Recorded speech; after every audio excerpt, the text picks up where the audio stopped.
Sebetulnya hambanya mau bersyukur atau tidak, memuji Allah atau tidak ada masalah bagi Allah Subhanahu wa ta'ala. Tetapi kalau kita mengakui kemahabaikan Allah, kemahasempurnaan perbuatan Allah, dan kita memuji Allah, maka pujian itu kembali kepada kita. Saya kira ada satu ayat yang tentang pujian kembali kepada dirinya, maaf ya. Wa may yashkur, ini.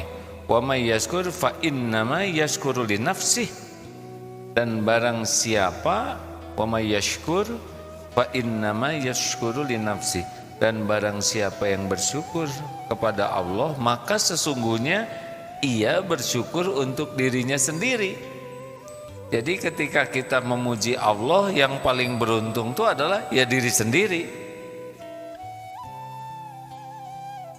Wa man kafara fa innallaha ghaniyyun hamid. Dan barang siapa yang tidak bersyukur, maka sesungguhnya Allah Maha Kaya, tidak memerlukan apapun Allah itu dari siapapun, lagi Maha terpuji. Jadi saudaraku sekalian, kita ini tidak ada kekurangan apapun dari Allah tuh.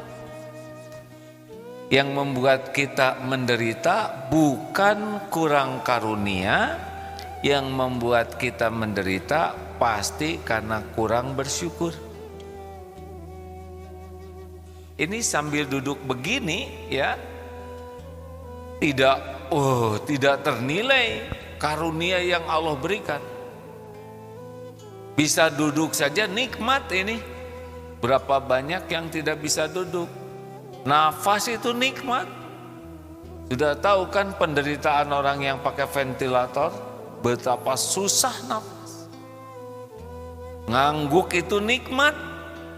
Berarti telinga normal, pikiran normal, otot normal. Berapa banyak yang tidak bisa mengangguk karena tidak terdengar apa-apa. Kedip, sambil duduk begini jantung berdetak, darah mengalir, paru-paru menangkap oksigen, menyebarkan ke seluruh tubuh. Makanan yang tadi sudah dimakan dicerna dengan enzim-enzim tertentu, dicerna masuk ke usus, wah sedemikian rupa, diambil saripatinya, diedarkan ke seluruh tubuh setiap saat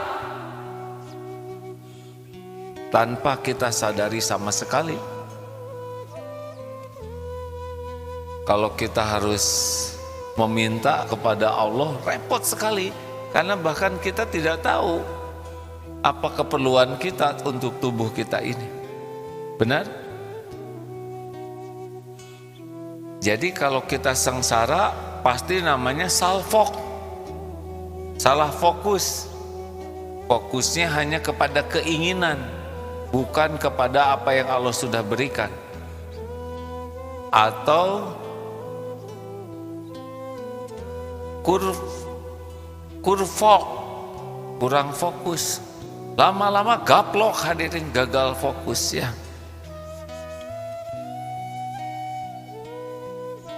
Jadi musibah yang Allah berikan itu pun sebetulnya bagian dari nikmat, karena ada kalanya dengan kelapangan kita lupa kepada Allah. Allah buat kesempitan, dan kesempitan itu membuat kita dekat dengan Allah. Masih ingat pesawat terbang yang kalau pesawat ini lancar, nonton video, dengar lagu, lupa. Tapi ketika digoyang, turbulence, itu zikir semua. Yang rezeki itu adalah yang membuat bisa zikir. Jadi kita sering menyebut musibah, padahal di sana letak juga nikmat. Benarkah? Orang punya tabungan banyak. Dengan tabungan ini merasa terjamin hari tua, merasa terjamin untuk anak cucunya. suatu saat ditipu, habis hartanya. Coba, itu nikmat atau musibah ketipu? Saya tahu saudara takut nyebut nikmat karena takut terjadi ya. Mau nyebut musibah takut salah, nyebut nikmat takut terkabul. Bangkrut, harta tabungannya habis, dia sedih luar biasa. Lambat laun dia menyadari bahwa selama ini Tuhannya itu tabungan. Dia merasa aman dengan tabungan, bukan dengan janji Allah. Dia merasa akan terjaga dengan tabungan. Dan tabungan itu habis dan dia tetap hidup, tetap jalan. Bahkan bisa melihat pemberian-pemberian Allah dari berbagai pintu. Coba itu. Harusnya syukur kepada penipu itu. Karena sudah melepaskan satu Tuhannya, yaitu tabungan. Bukan tidak boleh nabung, tapi jangan menganggap terjamin oleh tabungan. Ini sekarang lagi musim mantap sekarang ya, makan tabungan. Kalau habis tabungan namanya manset, makan aset. Mulai jual ini, jual itu. Sudah mulai belum? Nggak ada yang dijualnya ya. Sudah habis manset apa? Mantul, makan bekatul.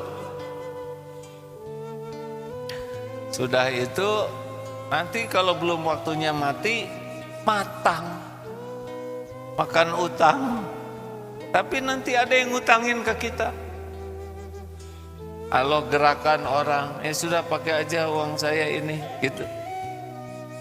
Lah, yang membuat dia mau ngutangin orang tidak punya modal siapa? Udah jelas nggak punya apa-apa.